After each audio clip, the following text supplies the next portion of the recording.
जय हिंद दोस्तों, मैं हाफिज अशरफ और आप देखना शुरू कर दिए पीपल ऑफ इंडिया न्यूज।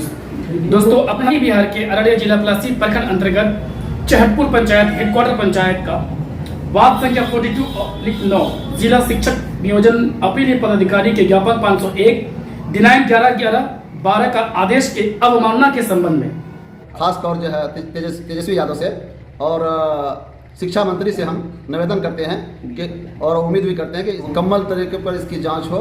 हम तो अभी फिलहाल नवनियुक्त शिक्षा मंत्री से इस बात की को आगाह करेंगे कि वो इस पर पूरी तरीके से निष्पक्ष जांच करवाए। जय हिंद दोस्तों, मैं हाफिज अशरफ और आप देखना शुरू कर दिए पीपल ऑफ इंडिया न्यूज़। दोस्तों, आज अपना ही बिहार के अररिया जिला प्लासी प्रखंड अंतर्गत हेडक्वार्टर पंचायत चहटपुर पंचायत में जो कि 6 शिक्षकों का सेवा समाप्त किया गया था, उसमें कुछ हेर फेर या कुछ गड़बड़ी वाला मामला आया है। आइए पर्दाफाश करते हैं और जानते हैं हमारे शिक्षक जनाब शमशाद आलम साहब से। जी सर, स्वागत है आपका। नाम मोहम्मद शमशाद आलम हुआ, गांव का निवासी हूं, ग्राम पंचायत राज चहटपुर प्रखंड पलासी जिला अररिया का रहने वाला हूं। हम बता रहे हैं आज वर्ष 2006 के पंचायत शिक्षक नियोजन के बारे में।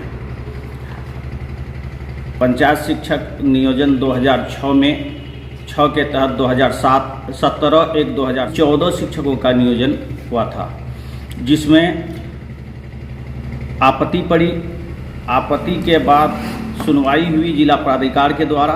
दिनांक 12/7/10 को जिला प्राधिकार के द्वारा कुल 5 शिक्षकों का सेवा समाप्त किया गया था, जिसमें हटाकर अत्यंत पिछड़ा वर्ग के कोटि में रहने का आदेश दिया गया था, लेकिन नियोजन इकाई के द्वारा आदेश का पालन नहीं किया गया।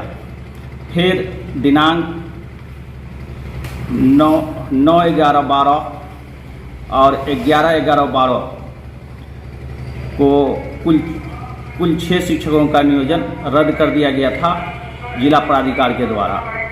उसमें मोहम्मद जावेद आलम और तरन्नुम सुल्ताना को आदेश दिया गया था कि आगे होने वाले सत्यापन में भाग लेना आवश्यक होगा।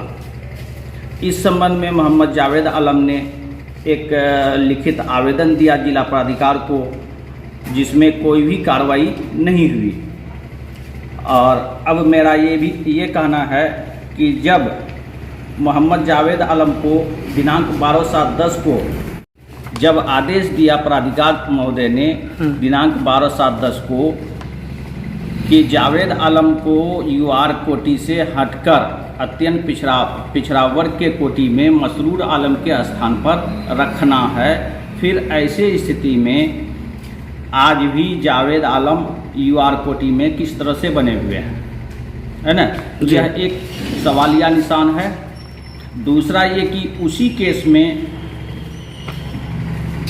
जिला प्राधिकार के द्वारा फिर से दिनांक 9/11/12 और 11/11/12 को आदेश दिया गया कि कुल 6 शिक्षकों का नियोजन समाप्त किया गया और उसमें 2 शिक्षक बीवी तरन्नुम सुल्ताना और मोहम्मद जावेद आलम को आगे होने वाले सत्यापन में भाग लेना है। और मोहम्मद जावेद आलम और तरन्नुम सुल्ताना भी आगे होने वाले सत्यापन में यानी 12/3/13 को सत्यापन हुई, उस सत्यापन में वो भाग भी नहीं लिया।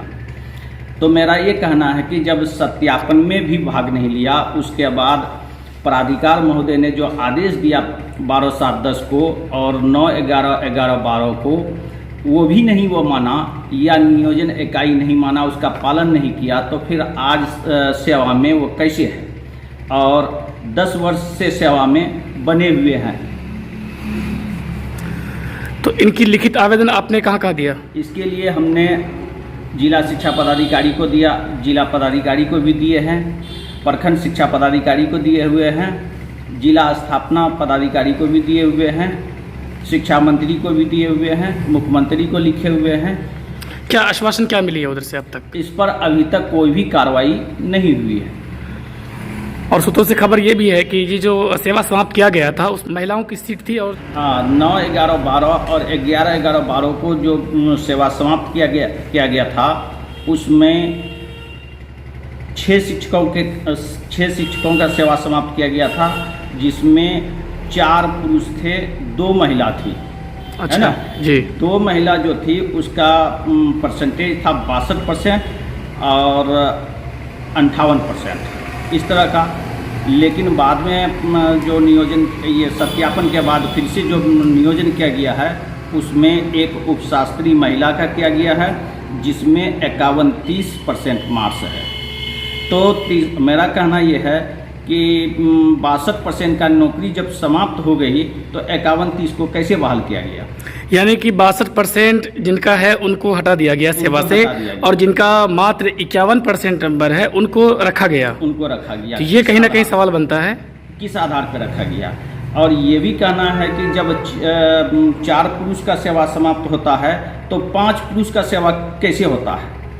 2 महिला का सेवा समाप्त होता है तो 1 महिला का सेवा कैसे होता है? 2 महिला का होना चाहिए। 2 महिला का होना चाहिए। और उसके बाद अगर 62% का होता है सेवा समाप्त तो 51-30 का बहाली कैसे किया गया? अगर 62 का हुआ है तो 63 का होना चाहिए। 63 का होना चाहिए। तो ये गड़बड़ी कहाँ से है? ये कैसे हुआ? ये गड़बड़ी नियोजन इकाई के द्वारा हुआ है। नियोजन इकाई के द्वारा? जी, नियोजन इकाई के द्वारा हुआ है। जांच का विषय तो है, जांच तो होनी चाहिए, बिल्कुल, क्योंकि जिसका नंबर जो अंक होता है, जिनका ज़्यादा है उनको मिलना चाहिए। उनको मिलना चाहिए। लेकिन आप जो बता रहे हैं 62% को हटाया गया है और 51% को रखा गया है, ये कहीं ना कहीं तो 420 मतलब 420 का मामला नज़र आ रहा है। इन लोगों के द्वारा मनमाना किया गया है। पंचायत सचिव और मुखिया वगैरह वगैरह जो लोग भी किए हैं, ये बिल्कुल मनमाना किए हैं। और इस पर आला पदाधिकारी यानी जिला लेवल पे जिला शिक्षा पदाधिकारी या जिला कार्यक्रम पदाधिकारी जानकारी होने के बावजूद भी उन लोग दबा करके रखते हैं। सरवर इस्लाम चहटपुर पंचायत का निवासी हूँ और मेरी वाइफ 2007 में जो है पंचायत शिक्षक के तौर पर जो बहाली हुई थी उनकी, और 2013 में जो है जज के द्वारा जो है जिला पदाधिकारी के द्वारा जो है 6 लोगों की जो है 6 लोगों को बर्खास्त किया गया, जिनमें से जो है 4 जेंट्स और 2 लेडीज़ टीचर थी। लेकिन उसकी जब बहाली हुई दोबारा नए तरीके पर 2013 में, उसमेमें 5 जेंट्स की बहाली हुई है और 1 लेडीज़ की बहाली हुई है। मेरी वाइफ का जो है परसेंटेज जो है 63.91 तकरीबन है, 64% के करीब है, और जिनकी बहाली दूसरी लेडीज़ की बहाली हुई है वो मात्र जो है 52% है। तो ये कहाँ का इंसाफ है कि 52% को आप ले रहे हैं और 64% को नौकरी से बर्खास्त कर रहे हैं।